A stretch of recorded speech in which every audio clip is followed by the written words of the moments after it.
കേരളം സമ്പൂർണ്ണ palliative care സംസ്ഥാനമായി അടുത്തുതന്നെ മാറുമെന്ന് മന്ത്രി പി.എ. മുഹമ്മദ് റിയാസ്.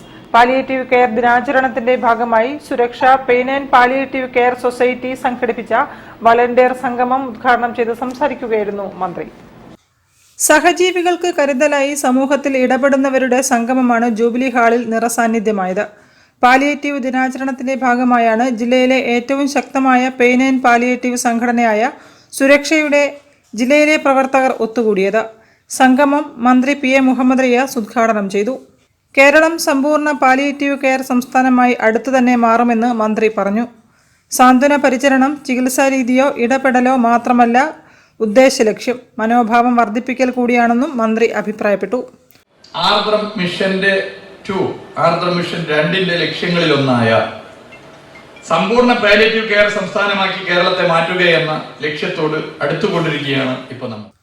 ചടങ്ങിൽ കെ.പി. കുഞ്ഞമ്മദ്കുട്ടി മാസ്റ്റർ അധ്യക്ഷനായിരുന്നു.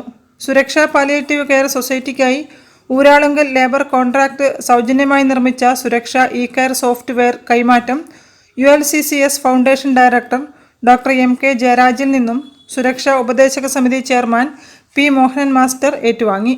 Medical college psychiatry assistant professor doctor S. Mithun മുഖ്യപ്രഭാഷണം നടത്തി.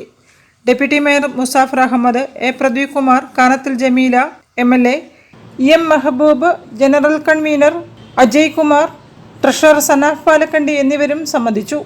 News bureau, Kozhikode. ലോക്സഭാ തെരഞ്ഞെടുപ്പിൽ INL സീറ്റ് ആവശ്യപ്പെട്ടാൽ അത് ഇടതുമുന്നണിയെയും മതനിരപേക്ഷ കക്ഷികളെയും പ്രതിസന്ധിയിലാക്കുമെന്ന്